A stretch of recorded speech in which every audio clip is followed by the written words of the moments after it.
গীবত করা তাহলে কি হলো, জায়েজ না হারাম? কি বুঝলেন, জায়েজ না হারাম? হারাম। এখন আমি বলবো গীবত করা ঈমানের দাবি। গীবত যদি না করেন মুমিনের ঈমান টিকা মুশকিল হয়ে যাবে। এই যে লাগালেন পেঁচ একটা হুজুর, এতক্ষণ আধা ঘন্টা ধরে ওয়াজ করলেন গীবত হারাম, এই পাপ সেই পাপ এত কিছু, এখন কোন গীবত করা লাগবে? হ্যাঁ, করা লাগবে। 6টি জায়গায় গীবত করা জরুরি। 6টি জায়গায় গীবত করলে ওইটা আপনার নৈতিক দায়িত্বের মধ্যে পড়বে, গুনাহ হবে না। তো দলিল আছে, অতগুলো দলিল আমি দিতে পারবো না, সময় নেই। শুধু পয়েন্টগুলো একটা একটা করে পয়েন্টগুলো আমরা বলে যাব। বিশ্বনবী সাল্লাল্লাহু আলাইহি ওয়াসাল্লাম সবার জন্য গীবাতকে হারাম করেছেন, অন্যের দোষ চর্চা করা, পরিচর্যা করা হারাম করেছেন, দোষগুলো পিছনে আলোচনা করা হারাম করেছেন। খবরদার তোমরা তাজাসসুস করো না, গীবত করো না, তোমরা মানুষের প্রতি বেশি ধারণা করো না। কিন্তু বিশ্বনবীর হাদিস থেকে আমরা জানতে পারি ইসলাম পারমিশন দেয় 6টি পর্যায়ে গীবত করার জন্য। নাম্বার 1 হচ্ছে জনপ্রতিনিধিদের বিরুদ্ধে জনগণ গীবত করবে। যাদেরকে সমর্থন দিয়ে নেতা বানিয়েছেন, আমরা বানাই, তাদের বিরুদ্ধে গীবত করা জায়েজ আছে, এটা দলিল আছে। আবার আপনি জনপ্রতিনিধি, এজন্য আপনি কইবেন যে এই যে ফতুয়া ঘুরাইল হুজুর, ফতুয়া ঘুরানো না, যেটা রাসূল সাল্লাল্লাহু আলাইহি সাল্লাম দিয়ে গেছেন সেটা আমি কেন, কাবা শরীফের ইমামও চেঞ্জ করতে পারবে না। তাতে আপনার পক্ষে যাক আর বিপক্ষে যাক, আর আমার বাপের বিপক্ষে যাক আর পক্ষে যাক, ইসলাম ইসলাম হয়। জনপ্রতিনিধিরা যে কর্মকাণ্ড করে তাদের বিরুদ্ধে, তাদের পিছনে জনগণ গীবত করতে পারবে, এজন্য যে তারা হচ্ছে সেবক, জনগণ এই মানুষের সেবক। এখন আপনি এবার তাকে জনপ্রতিনিধি বানিয়েছেন আপনি সমর্থন দিয়ে, তো যদি দেখা যায় যে সে অন্যায় কাজ করছে, ইসলাম গর্হিত কাজ করছে, আপনার প্রাপ্য ন্যায্য অধিকার হরণ করছে, রাষ্ট্রের অধিকার, নাগরিকদের অধিকার হরণ করছে, রাষ্ট্রের সম্পদের ক্ষতি করছে, রাষ্ট্রের কোনো ক্ষতি করছে, তখন জনগণের উচিত, জনগণ আলাদাভাবে তার বিরুদ্ধে গীবত করবে যে সে এই কাজগুলো করছে, আমাদের ভুল হয়েছে সমর্থনে, আগামীবার তাকে সমর্থন দেওয়া যাবে না।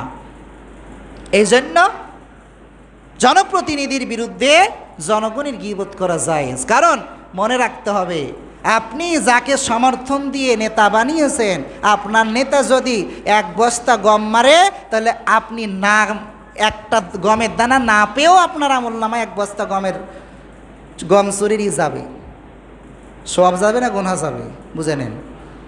এই জন্য তাদের বিরুদ্ধে জনগণের গীবত করা জায়েজ আছে। এটা উমর রাদিয়াল্লাহু তাআলার আমল থেকে একটা হাদিস আছে, ইতিহাস আছে, ওদিকে যাওয়ার সময় নেই আমার। যাদের প্রয়োজন হয়, বিশ্বাস একটু কম হয়, তারা আমার কাছে পরে জেনে নিন। 2 নম্বর, বিচার চাওয়ার জন্য গীবত করা জায়েজ আছে। বিচারকের কাছে গিয়েছেন, আপনার প্রতিবেশীর সাথে দ্বন্দ্ব, আমার সাথে আপনার দ্বন্দ্ব, শুধু দ্বন্দ্ব, এখন কি আমি অপরাধ করেছি, আমার মাঝে যেগুলো আছে সেটাই তো গীবত বলা। তাহলে আপনাকে যদি ওখানে ন্যায্য বিচার পেতে হয়, তাহলে আমি যে অপরাধগুলো করেছি তার সাথে আপনার সাথে যে জুলুমগুলো করেছি, এটা বিচারককে আপনাকে গিয়ে বলতে হবে যে বিচারক সাহেব উমুক আমাকে এইরকম করছে, এরকম করছে, এই অপরাধ করেছে, আমার উপরে জুলুম করছে, এগুলো তো উমুকের দোষ, কিন্তু এটা বলতে হবে বিচার চাওয়ার জন্য, বিচার পাওয়ার জন্য। 2 নম্বর।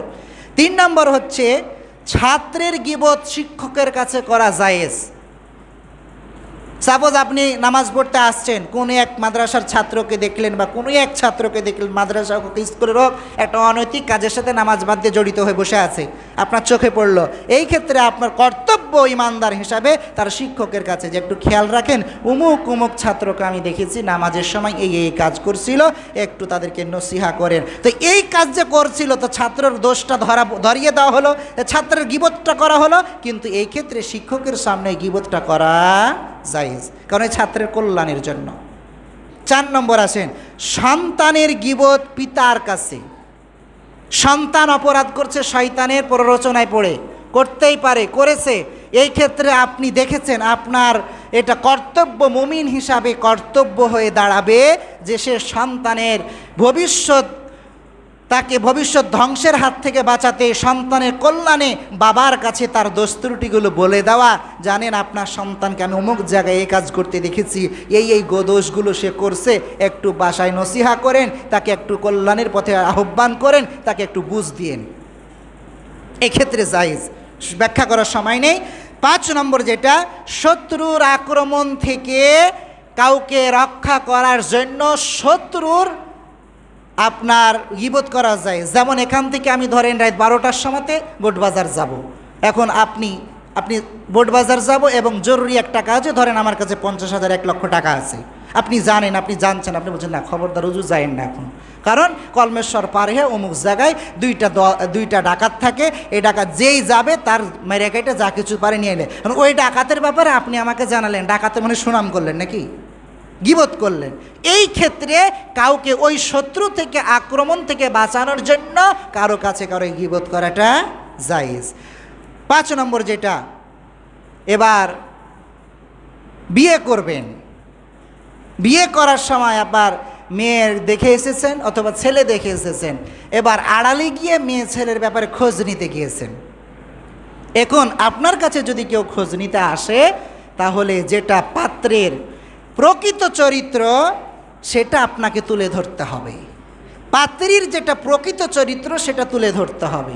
আবার বেশি মানে প্রকৃত চরিত্রের বাইরে আপনার এটা গীবত করা জায়েজ আছে, তাই তোহমত দেওয়া কিন্তু জায়েজ নাই। তোহমত মানে যেটা সে চরিত্র নাই তার মধ্যে, অপবাদ দেওয়া জায়েজ নাই। যে সুযোগ আছে, একটু দ্বন্দ্ব আছে, একটু চিন্তা করি যে সুযোগ তো পাইছি, তার বিয়েটা ভাঙ্গায় দেয় না, এটা আবার করা যাবে না। কতটুকু জায়েজ? রাসূল সাল্লাল্লাহু আলাইহি ওয়াসাল্লাম বলছে, দেখো একজন যদি চরিত্রহীন নারীর ব্যাপারে একজন মুমিন পুরুষের বিয়ে আসে, পুরুষের পক্ষ থেকে তোমার কাছে জানতে এসেছে, তোমার উচিত হচ্ছে মেয়ের ব্যাপারে যা কিছু জানো সব বলে দেওয়া। কারণ এই ক্ষেত্রে একটা মুমিন, একটা পুরুষকে বাঁচানো, চরিত্রহীন নারী থেকে বাঁচানো তোমার দায়িত্ব। অপরপক্ষে একই কথা, একজন পাগল মাতাল জুয়ারি একটা বদমাশ ছেলের সাথে একটা মমিনা পর্দাশীলা নারীর বিবাহের প্রস্তাব এসেছে, তার গার্ডিয়ানরা তোমার কাছে জানতে চাচ্ছে, রাসূল সাল্লাল্লাহু আলাইহি ওয়াসাল্লাম বলছে তুমি প্রকৃত কথাটা বলে দাও, তুমি এখানে ধোঁকা দিয়ে তার জীবনটা নষ্ট করো না, কারণ একটা মমিনা নারীর পাশে দাঁড়ানো তোমার কর্তব্য, দায়িত্ব। এই 6টি জায়গায় গীবত করা জায়েজ আছে। প্রিয় উপস্থিতি, আমি আর আপনাকে কষ্ট দিচ্ছি না, 3 মিনিট ওভার হয়ে গেছে। 1 মিনিটে একটা উদাহরণ দিয়ে শেষ করব, কারণ এই 1 মিনিটের একটা আলোচনার জন্য তার আগামী জুমাতে আবার পিছন থেকে কথা ধরা যাবে না। দেখুন, আপনাকে যদি বলা হয় যে আপনার প্রিয় ফল, যেগুলো আপনার খুব ফেভারেট ফল, আপনি খুব পছন্দ করেন, এই ফলগুলো 1 2 3 করে তালিকা করেন, আর সবচেয়ে বেশি যেটাকে পছন্দ করেন সেটাকে 1 নম্বরে তালিকা করেন, তাহলে হয়তো এক একজন এক একটাকে তালিকা করবেন। হয়তো আমি আম করব, আপনি জাম করবেন, কেউ লিচু করবেন, অর্থাৎ যার যেটা বেশি পছন্দ। এখন আল্লাহর পছন্দ কি, যে জান্নাতে আল্লাহ কি সর্বপ্রথম বান্দাদেরকে দেবেন, মানে কোন নিয়ামতের উপযোগী করবেন বান্দাদেরকে, কোন নিয়ামতের অন্তর্ভুক্ত করবেন, এটা আল্লাহর পছন্দ কি, এটা আল্লাহকে যদি জিজ্ঞেস করি, 1 নম্বরে আল্লাহর সিরিয়ালে যেটা লিখেছেন, আমি আপনাকে সময় কারণে বলতে পারছি না, সূরা গাসিয়াত 6টা নিয়ামতের কথা আল্লাহ বলেছেন। লা তাসমাউ ফিহা লাগিয়া ফিহা আইনুন জারিয়া ফিহা সুরুরুম মারফুআ ওয়া আকওয়াবুম মাওদুআ ওয়া নামারিকু মাসফুফা ওয়া যারাবিয়্যু মাবসুসা। এখানে 6টা নিয়ামত আল্লাহ তাআলা জান্নাতীদের জন্য বলেছে।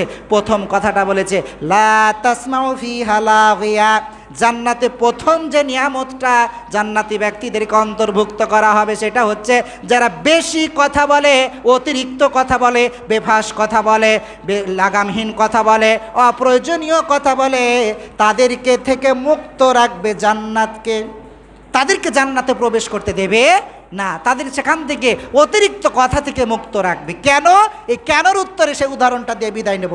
ধরেন এখানে আপনি একটা আয়োজন করেছেন, আপনি 20 কেজি গরুর মাংস নিয়ে এসেছেন পাকানোর জন্য, বাবুর্চি নিয়ে এসেছেন, বিশাল আয়োজন, 20 কেজি গরুর মাংস খুব সুস্বাদু করে পাকাবে। এবার হলুদের গুঁড়া বলছে বাবুর্চিকে, আমি কি পাতিলের মধ্যে যাব? বলছে যাও। মরিচের গুঁড়া বলছে বাবুর্চিকে, আমি কি পাতিলের মধ্যে যাব? বলছে যাও। এরপরে সয়াবিন তেল বলতেছে, আমি কি পাতিলের মধ্যে যাব? বলছে যাও।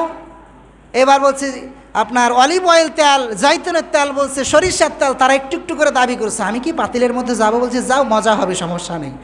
এই মশলার গুঁড়ো যত কিছু দিছে, এবার নিম পাতা এসে বলছে আমি কি পাতিলের মধ্যে যাব? বলছে না, খবরদার, নিম পাতা গেলে কি আর থাকবে? ওই সুস্বাদু গরুর মাংস কি মাংস থাকবে? তেলের সময় কেরাসিন তেল এসে বলতেছে জাইতুনের তেলকে যাওয়ার অনুমতি দিলা, তুমি সরিষার তেলকে যাওয়ার অনুমতি দিলা, সোয়াবিন তেলকে পাত্রের মধ্যে যাওয়ার অনুমতি দিলা, আমি কেরোসিন তেল আসছি, আমাকে একটু যাওয়ার অনুমতি দাও, আমি কি যাবো? বলছে খবরদার, যাবি না। কেন? গেলে গোস্ত আর গোস্ত থাকবে না। আল্লাহ জান্নাত যখন বান্দাকে দেবে, আল্লাহ বলছে তুই লুটতারাজ করেছিস, যা, তুই মাফ চেয়েছিস, ক্ষমা করে দিলাম, যা জান্নাতে ঢুক, অনুমতি দিলাম। তুই চুরি করেছিস, যা, তুই ক্ষমা চেয়েছিস, মাফ করে দিলাম, জান্নাতে ঢুকতে দিলাম, যা, তুই ঢুকে যা। এরপরে একের পর এক জেনা করেছিস, যা, তোকে আমি মাফ করে দিলাম, ক্ষমা চেয়েছিস, জান্নাতে ঢুকতে অনুমতি দিলাম। এবার যে অতিরিক্ত কথা বলে, বেফাস কথা বলে এবং গীবত পরিনিন্দা করে, গীবত পরিচর্যা করে, অর্থাৎ গীবতের চর্চা করে সে পিছনে, সে বলছে আল্লাহ জান্নাতে যা, বলছে খবরদার তুই যাস না। তুই গেলে এ জান্নাতের গুণাগুণ ঠিক থাকবে না। কারণ একটা সমাজে যদি চোর থাকে, 5টা চোর থাকে, সে নিজে চুরি করছে ঠিক আছে, কিন্তু সমাজের ওখানে আপনাকে কোনো বিশৃঙ্খলা করবে না। আপনি চায়ের দোকানে যাবেন, চোরের সাথে দেখা হয়েছে, আপনি মুরব্বী মানুষ যদি হন তো বলবে চাচা এক কাপ চা খান, তার কোনো ক্ষতি হবে না। একটা যদি জেনাকারক সমাজে 5টা জেনাকারক থাকে, সে জেনা করে ঠিক আছে, অন্য দিক থেকে পাপ ঠিক আছে, কিন্তু সে পুরো সমাজটাকে ওভাবে ধ্বংস করে না। কিন্তু যদি একটা অতিরিক্ত কথা বলা লোক থাকে, 5টা 3টা যদি থাকে, আর যদি একে অপর গীবত করা লোক যদি এরকম থাকে, এই বিবিসি নিউজ যদি 2-3টা থাকে একটা গ্রামে, তাহলে আর কিছু লাগবে না, কোনো একটা ঘটনা তার কানে তুলে দেবেন আর পুরা এরিয়া শেষ করে ফেলবে। এই জন্য আল্লাহ বলছেন লা তাসমাউ ফিহা লাগিয়া, জান্নাতে সবাই যাবে কিন্তু ওই ব্যক্তি যাবে না। ওই কাজে সে কচ্ছপের মতো মুখ খোলা যাবে না। মুখ খুললে জাহান্নামের দরজা বন্ধ, আর জান্নাতের দরজা জেলের পাতিলের মতো খোলা। আল্লাহ তাআলা আমাদের কবুল করুন।